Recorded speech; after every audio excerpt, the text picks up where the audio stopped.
Hello, everybody, lovely people. I hope you're doing great. And please forgive us two moms trying to crack their brain to sort out internet issues. So even though we're running late, half an hour late, but at least we are happy that we sorted out something. So we are so excited about this launch today. And we just hope that we can have a great ride and share what we have to share today and kind of lay down the foundation of what we're going to be doing and what we're going to be learning. So I don't know if I can start, Nelly. Yeah, you can start. Okay. And with safety first, um, I know you may all be watching from home with the children beside you. And, I don't know whether you're having your supper at the moment or what, but safety first. At least, even though you're listening, make sure that at least you still keep one ear or an eye on the kids. Um, if there's any safety other issues that you wanted to share on this slide, Nelly, before we continue. Yeah, let's continue. Okay, so our agenda for today is, of course, we're going to, introduce ourselves. We've already done our welcome. We're going to introduce ourselves very soon. We're going to talk about why this initiative came about, why we want to do this. We're going to also share with you some statistics, right? That is really hurting our hearts because by reading the statistics that we said, you know what, we need to do something about this. And then, of course, we're going to talk about the objective of the workshop and then the need for safeguarding awareness. And again, we're going to talk about some key safeguarding concepts as well as then we're going to introduce you the sessions that we're going to be holding every fortnight. I think what is going to happen is that every fortnight or every 2 weeks that we come on, we're going to have specific topics to discuss.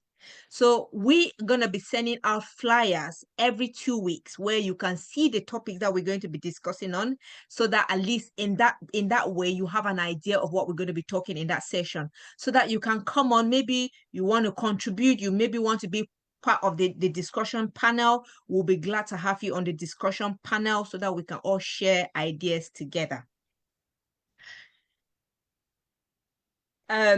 So without further ado, Nelly, would you like to start by introducing yourself, please? And then we'll... Okay. Hello, everyone. Again, apologies for starting this late.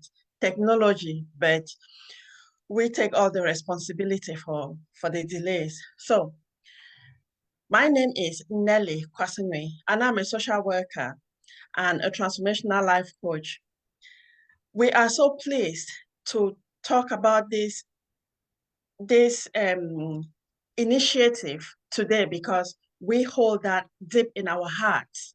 And it's because we work with people in our community and they have shared worries and concerns, which is why Peggy and myself have decided to raise awareness so that those in our community, they become aware of their parental responsibilities, what they can do.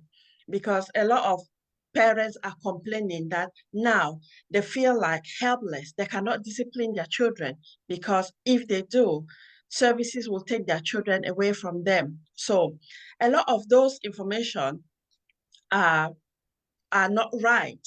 So in this journey that we have started today, we will be guiding you so you know your responsibilities and many others will come down to that. So this is something Peggy and myself hold very, it means a lot to us because safety of our children comes first and then family unity comes as well. Thank you, Nelly. Thank you so much. And yes, my name is Peggy Barre. I am a domestic abuse practitioner. I'm also a survivor empowerment coach.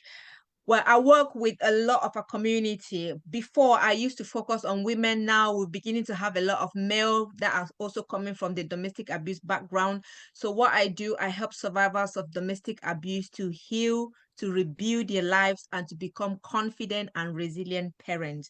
So just like Nelly mentioned, we decided to come on to have this discussion because honest with you, every day I get at least 3 calls from parents all over the country. Oh, Peggy, they've taken my children away. Peggy, the social service have been on my door. The police are here. So we decided that in a way we have to do something to make sure that at least we raise awareness, because in the discussion we noticed that most of these families, especially those from the minority communities, ignorance is playing a massive, massive role in social service involvement in our family or in the life of our children. So that is why we said we need to come together and raise awareness on how we can prevent this, because we want every family to be given that honor or that opportunity to raise up their children in the best way they can. So we're so excited, and we really look forward to how each session will be unfolding. Okay. Yeah. Next, Nelly. Yep. So why did we come up with this initiative? I think in a way we've already talked about this because there are the concerns that the people in our community that we work with have shared their concerns. They have developed disciplining their children because they say that children, if they want to discipline their children, because they put in measures that the children don't like, the children will go to school and tell the teachers that they've been abused by their parents. Thereby, the social services will become involved and take their children away.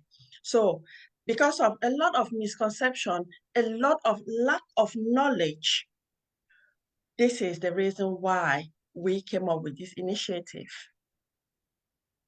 Yeah, absolutely. It was this morning to me. One of the parents actually rang me this morning. In fact, yesterday they had the police and the social worker showed up unexpected. Well, I think she knew that something had happened, but she wasn't expecting police and social workers to show up. So they showed up yesterday, and oh, she was so stressed, and I had to speak to the social worker. I was just calming her down. She was, why are they here in my house? Why won't they leave me alone and all of that? And I was like trying to tell her, please just calm down, let them do their job. You haven't done anything wrong. And just like Nelly said, I think it has made a lot of parents kind of, they're walking on eggshell. They don't know where to stand. They don't even know what to say to their children anymore, because they are worried whether what they're going to say is wrong or right.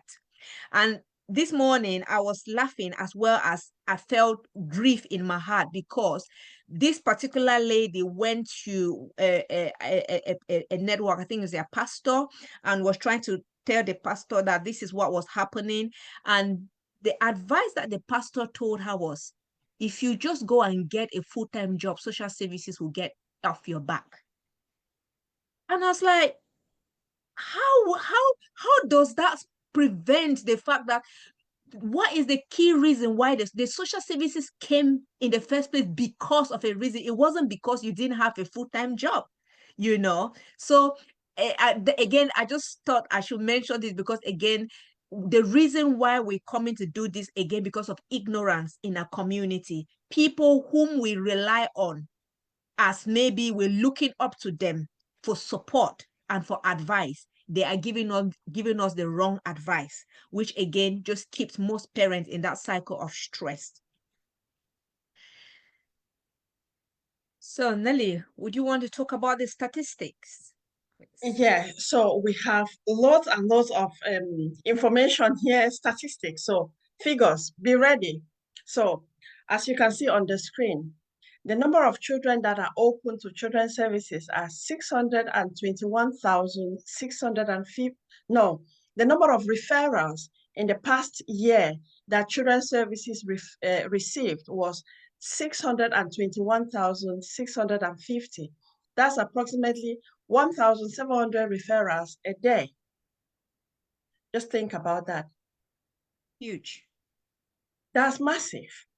Mm-hmm. So then you will start questioning, why this number? What is going on that we have such a high number?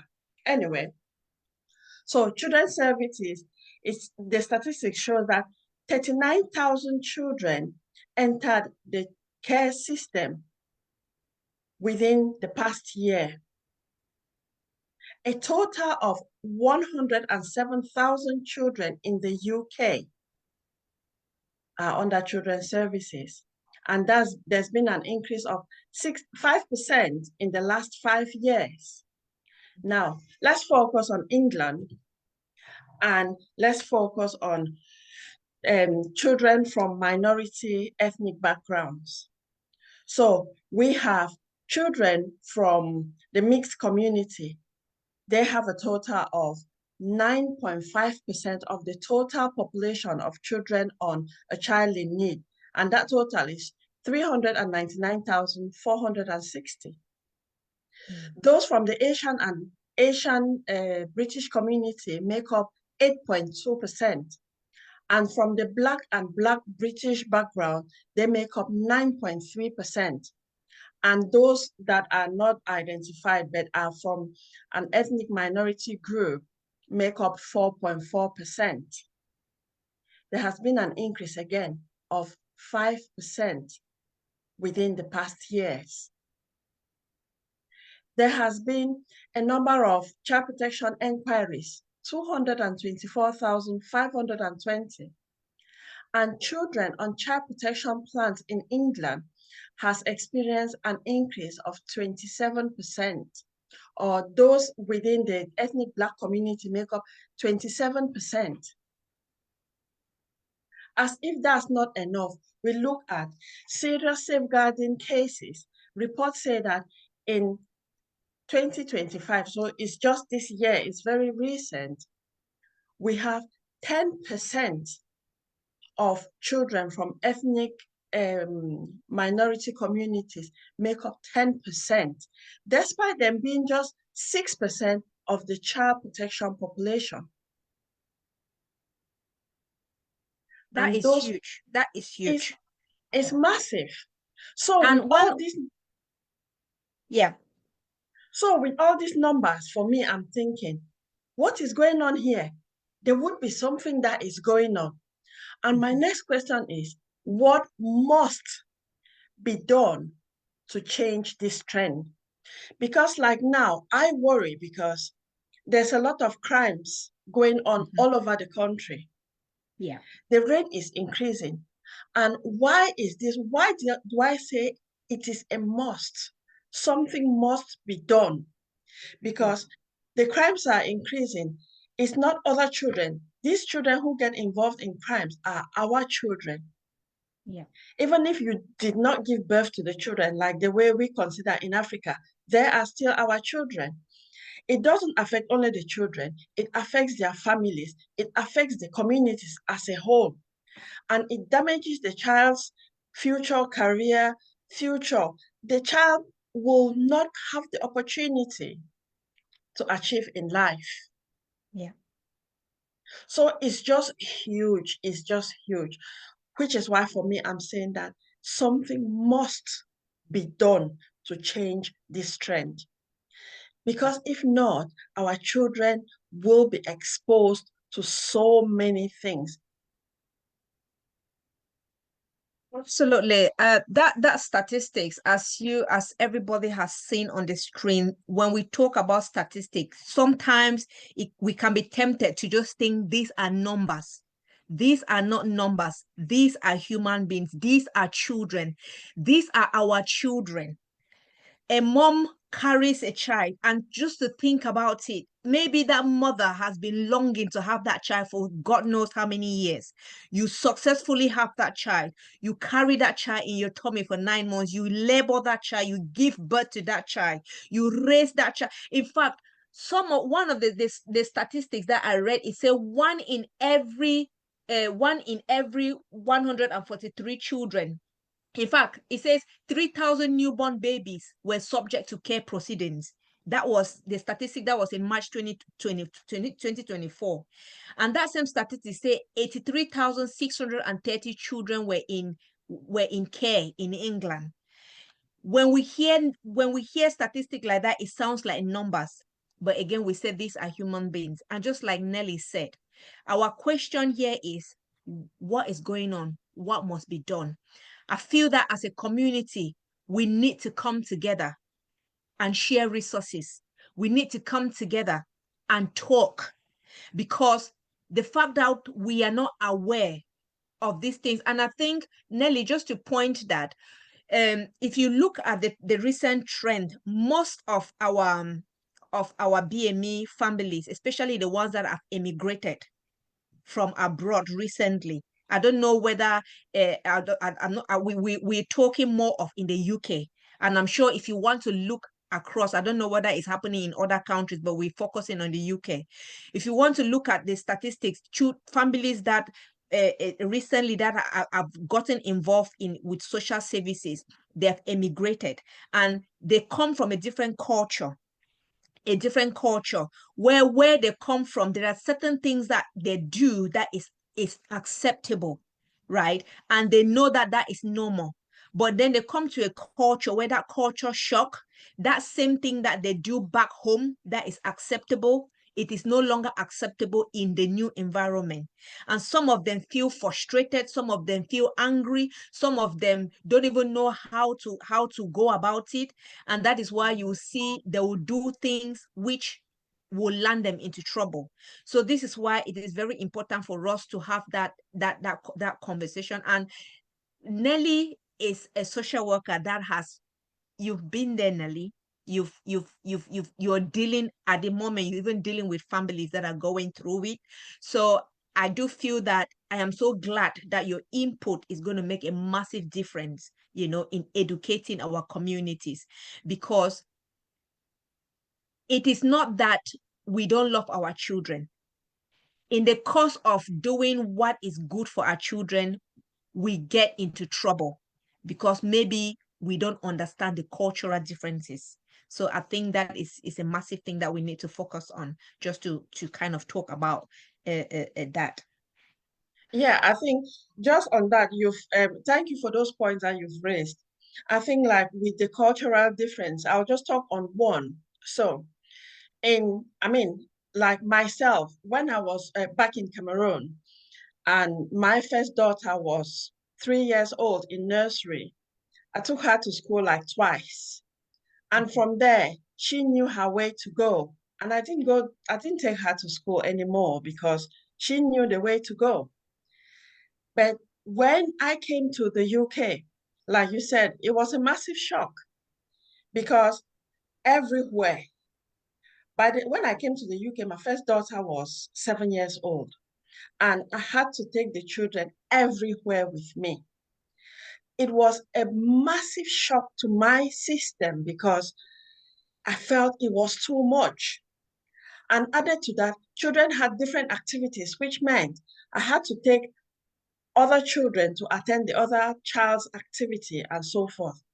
But then, like now with the COS, a lot of families have come, immigrants have come, and lack of knowledge, they don't know the system here. Mhm. Like you see on social media, families have got in trouble because they leave their children at home and go to work. Back in Africa or back in their countries of origin where they come from, that is acceptable. But in the UK, it is not. It is not. Even a 10-year-old child still needs the parents because a child is considered to be a minor who is from 0 up to the age of 18. So it's a massive shock. And I feel that people who are immigrants who are coming into the country, they need to be aware of the social services system. And especially when it comes to child safeguarding or child protection, they need to be aware of it so that they put enough plans in place, put childcare in place before they come here, and not just focusing that when they come, they start working. Because then, what about childcare? who will look after the child? If they come as a couple and both couples are working, who then is left to look after the children? So lack of knowledge is landing a lot of immigrants into trouble with social services. Yeah. That is an amazing, great point. And like we said, as we discuss on these sessions every 2 weeks, you're going to see how things are going to be unfolding, because there are a lot of scenarios that, because the question is where we come from, Nelly. Children, we know African parent, an African mother or African father or African parents as a whole, they will do everything to make sure they provide for their children. They make sure they cook for them. We make sure they wear the best clothes. We make sure they are presentable. We make sure we take them to school. We make sure we pay their school fees and all of that. So it is not as if we don't love our children. We love our children. But then the question that I always ask is that upon all the love that we even show our children, why is it that our children are the one, most of them end up in it, or they get in contact with the social services? I will give you one example again, Nelly. At the moment, I'm actually also working with another lady. She just came to the country. I think she came through a spousal visa, right? And they've got 2 children. Now, again, this is where domestic abuse plays now a role, which because of ignorance, some parents, especially the victim, tends to actually prioritize the perpetrator over the children. So the scenario where we have at the moment, where this lady, the husband brought her to the country, but then she was being abused. And then because she was being abused, of course, when there is abuse in the home, whether we like it or not, children are being affected. And then this child go to school, and every time they're asking, this child goes to school one morning and is looking so sad. And the teacher is asking this child, "Oh, why are you looking so sad? Why are you not happy today?" And this innocent child just says, "Well, mommy was crying all night yesterday." Right? That child innocently, he did not even know what he was. He just said because mommy was upset. Now that is what attracted the social service into that family home. And then they found out that the dad was being abusive towards the mom. But then look at the situation now, Nelly, is because this mom that came from Africa, she still loved the husband. And in the culture where she comes from, it's okay. That man is just disciplining her. The slap that the man gave her or the insult that the man gave her was just part of discipline. And so she did not find anything wrong in that. And then the social service is saying that you need to find a safe place to go. And she's saying that, no, I love my husband. I cannot leave my husband. I need to stay with my husband. Okay, now then the social service are saying, okay, if you want to stay with your husband, you can stay, but we need to take these children away. So in her mind, she doesn't understand it. She's saying, but why? Why are they taking the children away? The children need to stay. So you see how that cultural, that ignorance come into play, where she was so shocked when I was telling her that, look, in this country or in this part of the world, nobody is saying that you don't love your husband. You can love your husband, but the social service will say, you know what? They have a duty of protection over the children. And they're not saying that because they hate your children. They're not saying because they don't love your children. They have seen that the children need some support or some need, and maybe they are looking at you. They feel that you may not protect their children, and that is why maybe they want to step in to make sure that something is done. So you can see where things starts to unfold, and then from there to the next, which I'm sure Nelly, you can now maybe talk on. Maybe I don't know whether they want to talk um on how it, where it starts, and then what are the steps that it takes, goes into, or I don't know. I think you have said some things before, like about parents. Yes, parents love their children. They want to do the best for their children. And from my experience, personal and professional, with I'll talk of African parents, Mhm. is yes, they can provide the material things for their children, make sure they have clothes, food, good place to sleep, and all whatnot. But Mhm. what is massively lacking is emotional support, emotional availability. So this is where culture comes in, because culturally, a lot of African countries, a lot of Africans, we don't talk about emotions. Emotions is like a strange topic because you can't sit within your family and talk about your feelings or your emotions, which makes it really hard. But just thinking of it, we as human beings experience so many different emotions in a day. So just linking that to the child who you've just said went to school and talked about it. Yes, the child felt sad because mom was crying the whole night. Now, the mom on her own part feels that, or she knows that she loves the husband, and probably she did not even realize that there was some form of emotional abuse going on, and what other abuse, because when we talk to adults about abuse, the only abuse that they know is beating, Mm. physical chastisement. Yeah. But again, in some cultures, they say that if a husband doesn't beat the wife, it means that the husband doesn't love the wife. Mm. So in some cultures, it's acceptable. So there are a lot of cultural aspects that come into play. And again, with domestic abuse, there are a lot of cultural aspects because the man sees the woman as her belonging, as his belonging, sorry. So he can treat that wife whatever way he wants. And Mhm.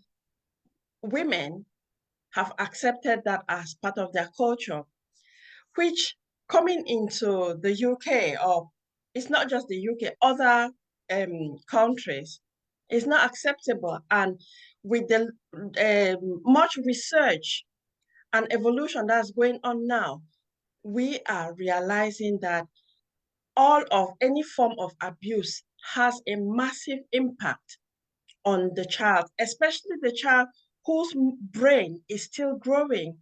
It Yeah. significantly impacts the child. And if we look honestly with ourselves, like some of the things that we witness as children is having an impact on us now. But because that's not something that we think about, we use the same form of disciplining, for example, chastising, beating up our children. A lot of us were beaten as children because that was the style of discipline that our parents knew. So we have just learned that, and we do that with our children. But then, if we want to look at when we were being punished that way by our parents, how did we feel? Mm. Obviously, we did not like it. And it is the same with our children, regardless of where they are. And this has a massive impact because it's not just those who are in the diaspora that are being aware of abuse. Now, in African countries, there are a lot of conversations around domestic abuse. So there's a lot of cultural aspects in it. Yes, schools will easily get information from children, not that they are purposefully asking the children what is going on at home, unless there is an opening. For instance, the child you talked about, the child went to school, talked about it because as children, they just say things the way they are. And that is always an opening point where teachers, they take it very seriously because if a child comes to school feeling sad, it is obvious that that child will not concentrate with whatever is being taught in school because they will be thinking back at home. Probably that child was thinking that as he is in school, what will happen to mom? Will he go back and meet mom at home? So like that, the child will not be able to concentrate in school. So that is a safeguarding concern.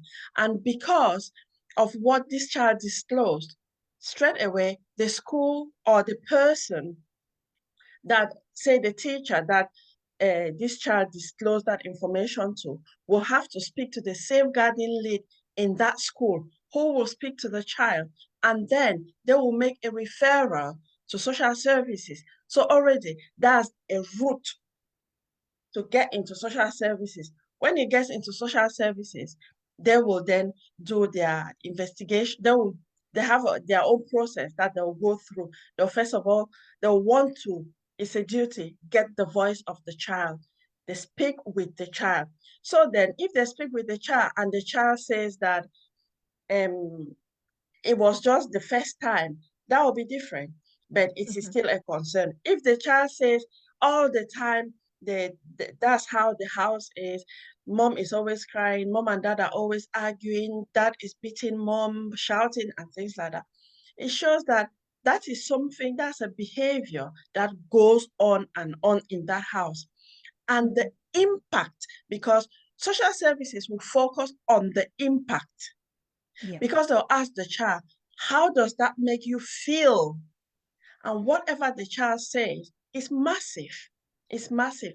And the social worker that's allocated to the case will take that further, do a lot of investigation. They'll find out about the child, find out about, now go to health, because it wouldn't end only with school.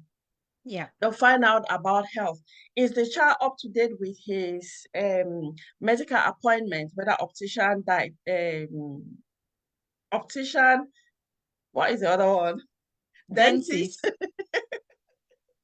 dentist, and whether the parents are open to any other services like drug and alcohol, whether there are mental issues involved. So you see how from that child saying it's opened up so many other things. And then when social workers are doing the investigation, they look into many other aspects because we Yeah. use the holistic approach. So it's not just what the child said, is the background at home, Yeah. what support is there, support network within the family, what does the child do after school, and things like that. So sometimes it goes like, does the child read at home? You will think about it. How has that got to do with social services? But it Mm. is important. Adult supervision. When the child is at home, is there an adult to be with that child?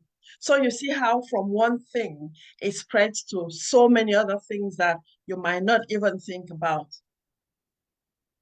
Absolutely. That I'm going to come with one question. So I just want to recognize some people who are online. They're watching with us. Priska Bamu, I can see you. A very Auntie Priska. Martha, I can see you. Platine, I can see you. Um, Neil, Carol, I can see you. Yes. So yeah. So guys, keep your comments coming because like I say, we today we just kind of just talking about um just more of the overview of what we're going to be discussing. So every session we're going to be having now other topics that we're going to be discussing and your input.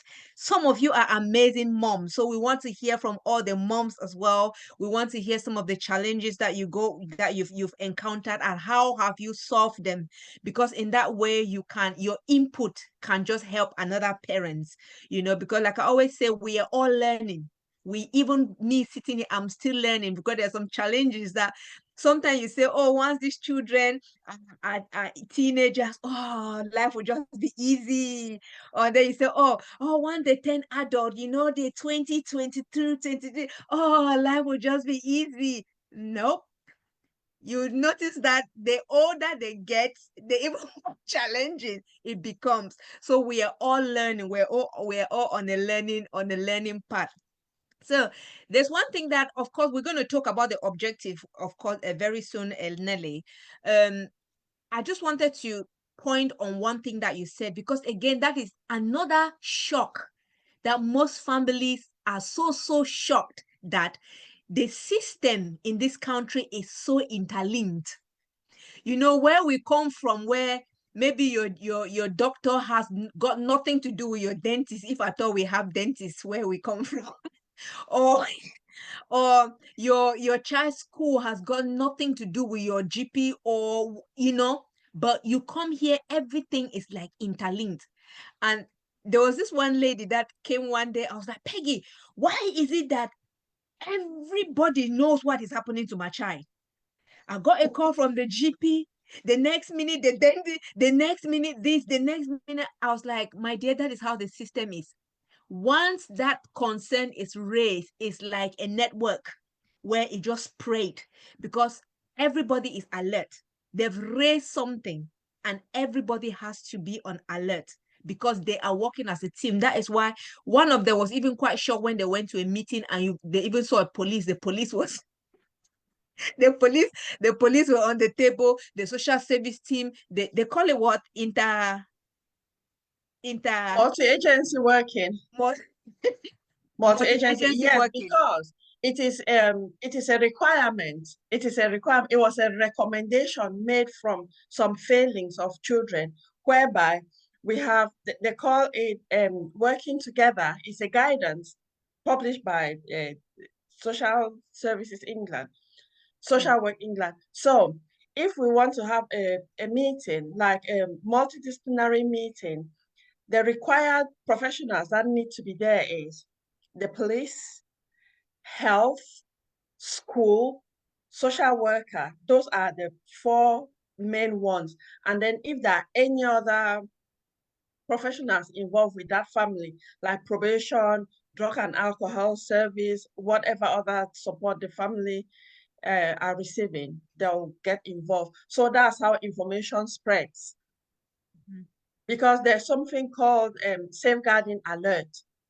So when, like, all the children who are are open to children's services, they have alerts. So now the practice, even when you go, if you take a child to say the hospital, A&E, when they have an accident, even if the parent were there, the GP or whoever is seeing that child will ask if they are open to social services.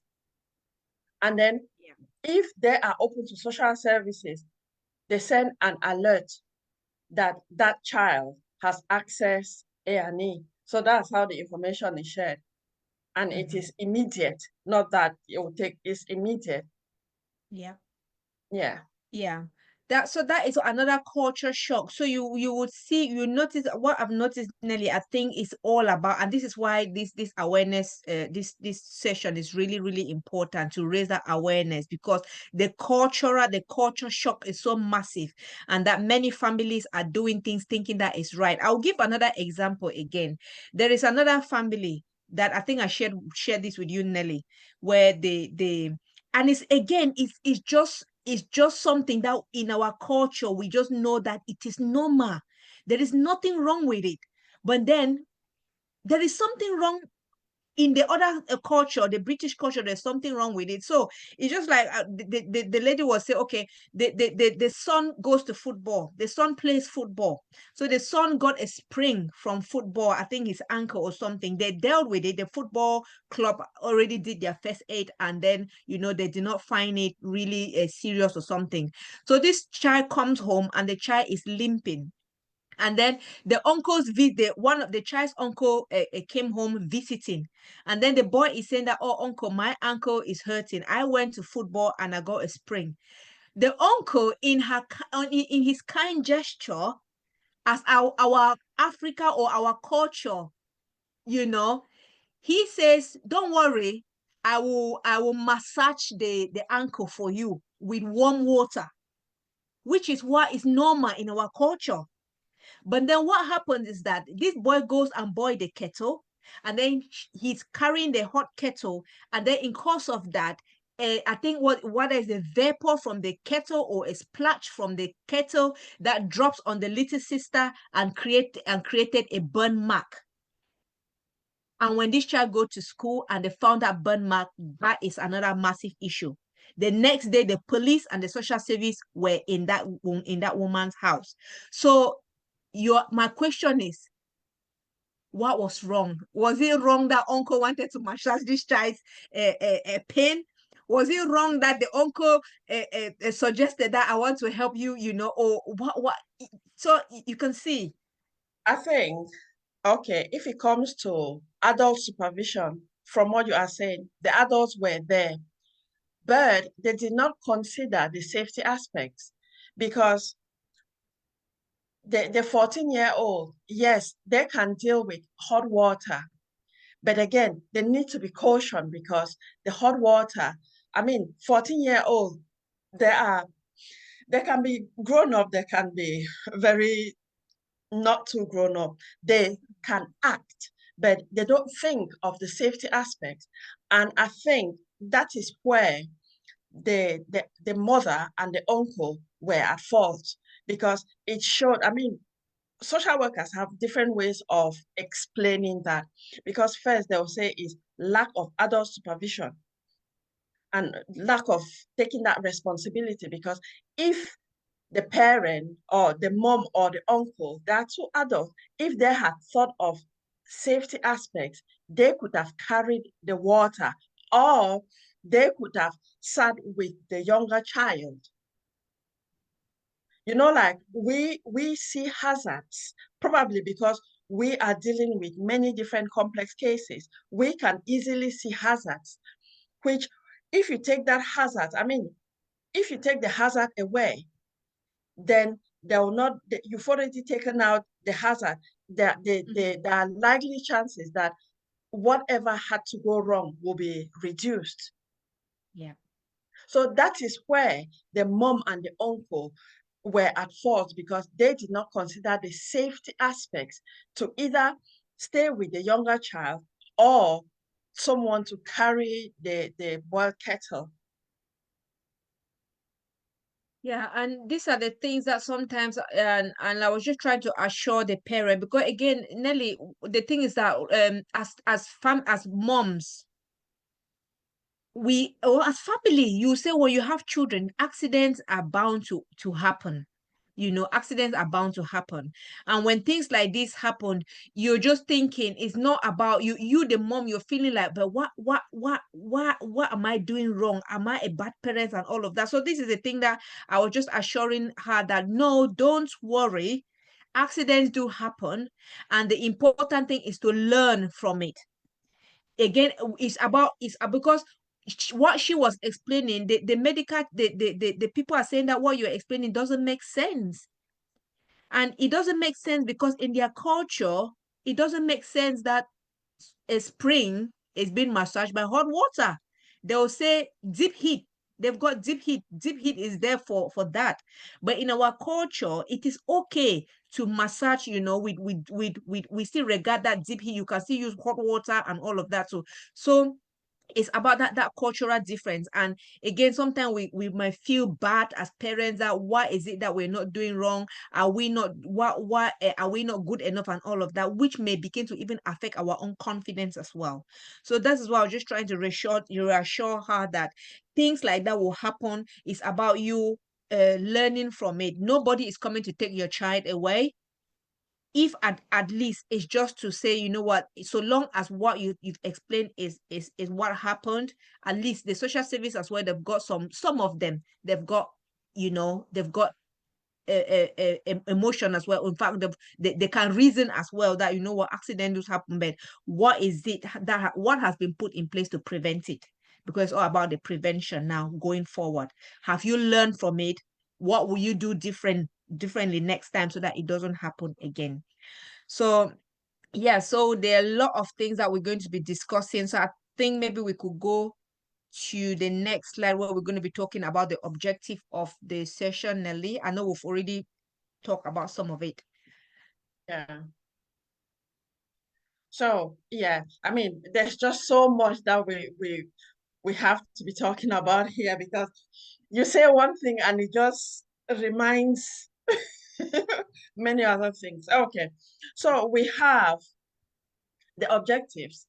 So because of all what we have been talking about, we have realized that knowledge, those from our community really get into unnecessary, I'll say unnecessary problems because of lack of knowledge, though sometimes it's lack of acceptance or refusal to accept what needs to be changed.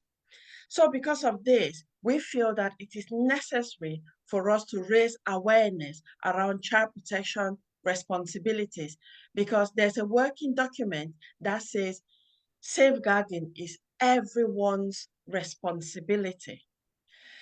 We want to help you as a parent, as a carer, or as an adult to identify signs of abuse, neglect, and exploitation, to provide guidance on how to respond to and report concerns. Because if we are concerned and we just sit and say, well, probably it will be okay, or probably if we pray, everything will be okay. We are not doing any good to anyone. And the worst thing is, the child will continue to suffer if no action is taken. And it is your responsibility, it is my responsibility to make sure that children are safe. Another objective is to promote a culture of vigilance and shared responsibility in keeping children safe.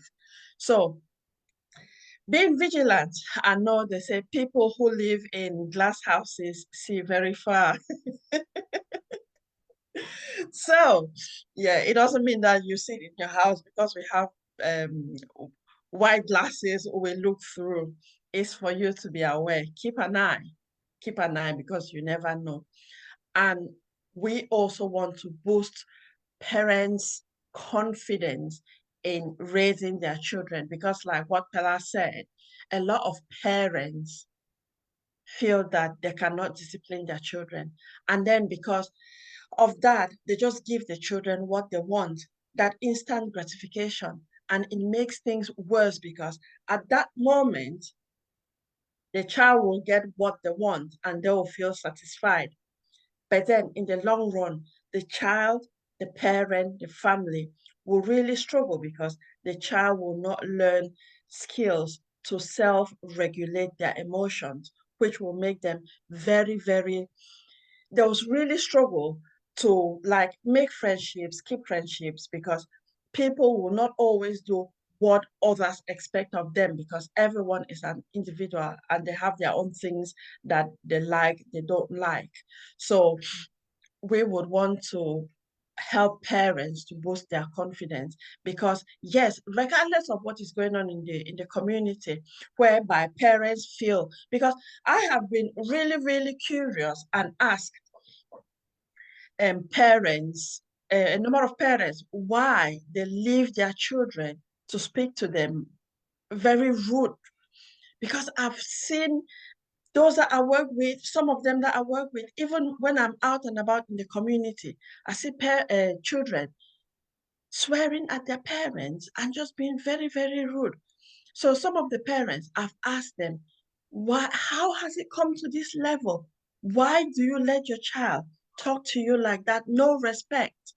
And some of the parents have said it's because they have no other option. Because if they want to discipline the child and the child doesn't like it, the child will go to school and tell the Yeah. teacher that they've been abused.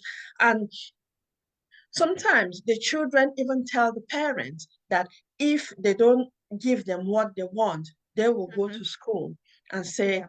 they have abused them. Just to think that children, human beings, are very, very manipulative.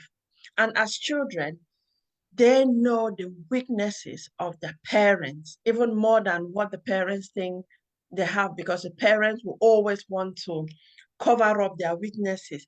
But children know fully well what each of the parents' weaknesses are, and they'll work on that. So if you have a child and the child is scared that, or the child realizes that you are scared of social services being involved, Yeah. then that child will take that as their weapon and they will request for something. And if you don't give them, because they know you are scared of social services being involved, they will tell you in your face that they will go and tell the teacher that you abuse them, because teachers always consider, or professionals consider, the voice of the child to be very, very important. So they will focus on that child. But that doesn't have to be a threat. The child doesn't have to be threatening you, because you as a parent, you have that parental responsibility, which is why you are there to, like, you take the child to the GP, you register the child at the GP, and you make a lot of decisions. So then, why do you think that you just need to give in to the child? So for me, I say go back to yourself, because there are, you have some weaknesses that you need to work on. It's not that you need to be, we call it bony. Mm-hmm.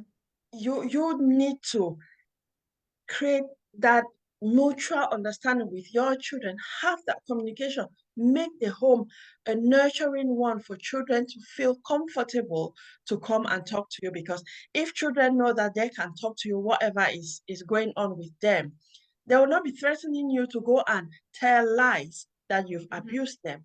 So again, parents, is for us to look within ourselves. What is it that we need to improve on ourselves to create a nurturing, safe, secure environment for our children? And like you said, if there's an aspect of domestic abuse, then that just changes the dynamics of the family. Mm-hmm. Absolutely, yeah. What Delhi, what you just nailed it there, because I feel that parental confidence is massive. And like I always say, if us parents, if we're not confident in our own self, how can we instill confidence or even discipline our children without being intimidated? Just like Priska mentioned here, he says children can as well be abusers. When we talk about abuse, we again, when you call abuse, the first thing that comes in mind is gender, like the male abusing the female. But then we forget to know that female can also abuse male. Children can also abuse parents. There was one instance that one lady, when I was attending one workshop, there was one lady that came on that workshop, and the lady looked so so so sad. Every time she comes to that workshop, she'll be so depressed. And there was one day she just burst out. She said the 16-year-old son, in fact, the school called her that day to say, why did the child not come to school that day? And the child did not go to school that morning because the child told the mom that, I am not going to go to school today because you did not wash my uniform. My uniform is dirty and I'm not going to wear a dirty uniform to school. And that child did not go to school that day. And then the school called the mom and asking, why is that child not in school? And then the mom is saying, well, he said he wasn't going to come to school because his uniform was dirty, because I did not wash your uniform. And the school are asking, but why didn't you wash that child's uniform? Come on, this child is a 16-year-old. So this is the thing that you start asking the question, where did it start? When did it start? Because again, sometimes we feel that, oh, maybe when the child is 9 year old, oh, he's just a child. When he's 12-year-old, he's just a child. 14, oh, he's just a child.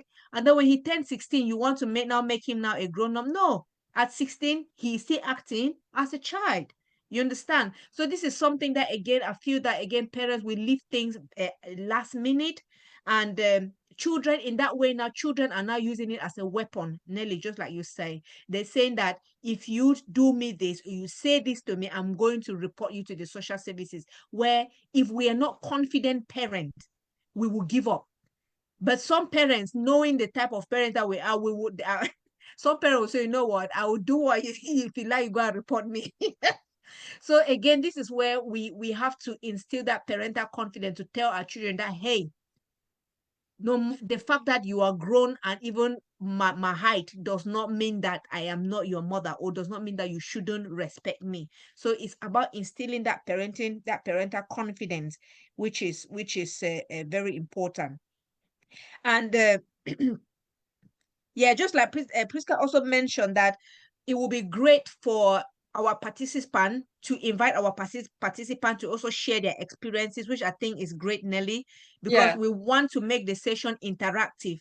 So maybe we can do it in such a way that we can bring them on to share their input, or they can be part of the panel, like we give them the Zoom link to be part of the panel. So yes, absolutely, it's not just going to be me and Nelly talking. We want parents to also come and share their input, their tips that they can give other parents, yeah. Yeah, I think with that, we have, at some point a bit later, we had that in mind because we want to hear from other parents as well. Mhm. Yeah. So that is the cultural shock is so massive. So I don't know, mindful of time, Nelly, would you just want to talk on that key safeguarding concept, and then as we round up? So for the key safeguarding concepts, it's just what you can see on the screen. You have abuse. There are different kinds of abuse: neglect, exploitation, emotional harm. At some point, we've already talked about them in brief. So Yeah. in subsequent sessions that we'll be having, we'll pick one topic and go in depth with it, because now it's just an overview of what we'll be doing. So yeah, you can go to the next. Okay. So yeah. So is there any question? I think you've skipped a page. Have I skipped a page? Oh, yeah. Yeah. Okay. So this is now the introduction to the fortnightly session. So from today is the 16th, we'll have the next session in 2 weeks. And like Peggy has said, we would like parents, adults, to contact us if they have specific topics that they want to talk on. Say, if you want to share your experience, give us a topic on what you want to share, and we will invite you to be a panelist, because not just two of us will sit here and be talking. We want other parents to join us. So every session we'll be having a different topic to talk about. And prior to the session, we will send out the posters so that you start preparing yourself. So if you want to join the panel, say if you want to join the next panel, you will need to give us that information this week so that we'll prepare you for 2 weeks time to come. And like in these sessions, we know we'll be talking about very sensitive issues. We don't want to be judging people. We want to raise awareness. That is the main thing. So some of the kind of questions or the kind of topics that we'll be discussing, like you have on the screen, is what do you think children's services are there to do? And Mhm. how do you feel about them? Because sometimes we have different people have different experiences with children's services. Some Mhm. people do not have the experience, but they have very negative concepts about social services. So if we take, for example, that topic, we'll be able to hear what other people have experienced with social services, what other people have heard, though they've not experienced with social services, because sometimes information is we have misinformation. And sometimes, in my experience, those who have gone through children's services, let's say children who have been removed, some, not all, some of the parents, when explaining, they don't really explain what happened. What they Mhm. will say is, they just took my children. No Yeah. social worker takes the child. We don't Mm. have the power to take any child. It is the police who has powers to take a child, to remove a child. So Mhm. all those things we will be talking in this show, so you become aware of and know your responsibility as a parent to safeguard your child or children. Absolutely. We're looking forward to it. We're really looking forward to it. And we really want it to be more like a lively show, chatting show where we because like I said, Nelly, we're all learning. We Yeah. all learning. There's sometimes that I go into a family, I go to a family and I go there to solve an issue, but in course of solving that issue, I am learning. I'm also learning from that Sure. process. That, oh my goodness me, that means I was just lucky that I did. uh, Yeah, yeah, it's to have that open mind because we learn every day. Unless you don't want to learn, you close your mind that no, I know everything. And you who claim to know everything, you are the one who suffers the most because you just do what you've always done, which is not yeah, the right thing. absolutely. So yeah, so I just want to ask if there anybody that has a question for us tonight so that we can answer the question. Then, of course, we can call it for today while we will post out a flyer for for the next session, which is going to be in 2 weeks' time. Is there any, did I miss any question on there? No. Right, so people just gave in their okay. When a child is 8 in Africa, she automatically becomes the assistant mother of the house and the babysitter of her sibling. Absolutely, absolutely. You know, And and this is one of the culture shocks. Yeah, you wanted yeah, to say something, Nelly? yeah, you were saying something. I just remember that you said something about a 16-year-old and the uniform. Mm-hmm. You know, some I think it's for us to blend cultures because, like for us, when I say us, I mean for the Africans, we Mm-hmm. start training our children as young as probably 3, 4 years old to do basic things for themselves. Mm.